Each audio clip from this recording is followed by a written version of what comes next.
లేడీస్‌లో మనం ఎక్కువగా జాయింట్ పెయిన్స్ చూస్తాం. మోకాలు గానీ, వేరే జాయింట్స్ గానీ, నడుము నొప్పి గానీ.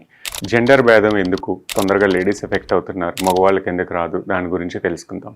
నేను doctor Ratnakar, consultant orthopaedic surgeon, Apollo hospitals, Jubilee Hills. So మోకాళ్ళ నొప్పులు అందరికీ వస్తాయి. కానీ ఇంట్లో చూసారంటే నడుము నొప్పి గానీ, మోకాళ్ళ నొప్పి గానీ లేడీస్‌కి తొందరగా మొదలవుతూ ఉంటుంది. ఎందుకు వీళ్ళకి తొందరగా వస్తుంది? దాని గురించి తెలుసుకున్నామంటే లేడీస్ యూజువల్‌గా ఇంటి పట్టున ఎక్కువ ఉంటారు. సో చేసే ఎక్సర్సైజ్ కూడా తక్కువే. కానీ తీరిక లేకుండా ఇంటి పని కూర్చొని లేవటం చేస్తూనే ఉంటారు. ఇది కూడా ఎక్సర్సైజే అనుకుంటూ ఉంటారు. ప్రత్యేకంగా వ్యాయామంకి వెళ్ళరు, బయట నడిచేది తక్కువ, ఎండ తగిలేది కూడా తక్కువే. దీనివల్ల విటమిన్ డి సమస్యలు కూడా మొదలవుతాయి.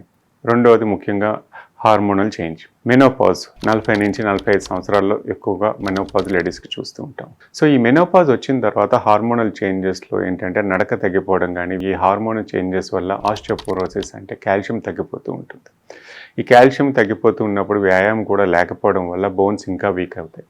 సో బాడీలో మేజర్ జాయింట్స్, స్పైన్ కానీ, మోకాలు కానీ ఇవి మేజర్ జాయింట్స్. రోజు మనం కదిలించే జాయింట్స్, వీటికే పని ఒత్తిడి ఎక్కువ ఉంటుంది. కింద కూర్చొని లేవాలన్నా, లేకపోతే ఏదైనా మెట్లు ఎక్కాలన్నా ఈ సమస్య ముందు చెప్పేది అదే. నేను మెట్లు ఎక్కలేకపోతున్నానండి, ఎక్కువసేపు కూర్చుంటే కాళ్ళు పట్టేస్తున్నాయి, ఒకసారి కింద కూర్చుంటే లేవటం కష్టమైపోతుంది. ఇలాంటి సమస్యలు ముందు వాళ్ళకే మొదలవుతాయి.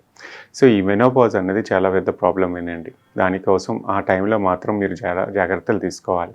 ఈ హార్మోనల్ చేంజెస్ వల్ల మూడ్ స్వింగ్సే కాదు, బోన్ జాయింట్స్ మీద కూడా ప్రభావం చూపిస్తూ ఉంటుంది. హాట్ ఫ్లాషెస్ కానీ వేరే ఇతరత్ర సిమ్టమ్స్ చాలా వరకు ఉంటాయి.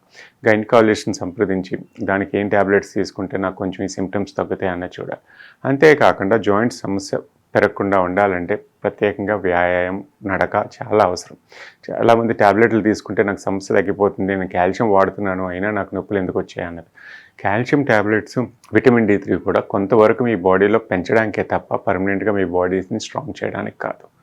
సో నడక లేకుండా చాలామంది నడక పెంచుకుంటే నాకు ఇంకా మోకాళ్ళు అరిగిపోతాయి అన్న సమస్యతో కూడా చెప్తూ ఉంటారు. అది కూడా తప్పేనండి. నడక, కదలిక లేకపోతే ఈ సమస్యలు పెరిగే అవకాశం ఉన్నది. అది గుర్తుపెట్టుకోండి. ఒక వయసు తర్వాత నొప్పులు వచ్చినప్పుడు కింద కూర్చొని లేవటం కష్టంగా ఉంటే అవి చేయొద్దు అని చెప్తాం వాళ్ళకి, అందరికీ అని కాదు.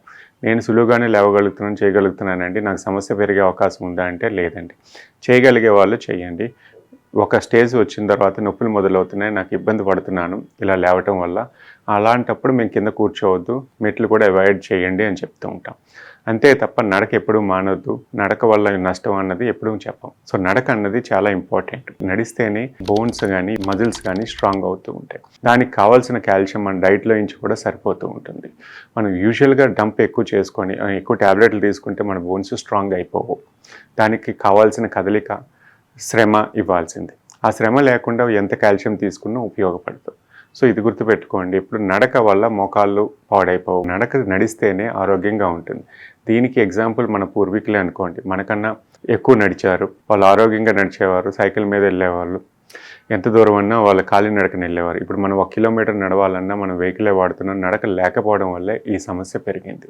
అంతే తప్ప నడిస్తే మోకాళ్ళు అరిగిపోతాయి అన్నది మాత్రం చాలా అపోహ అండి.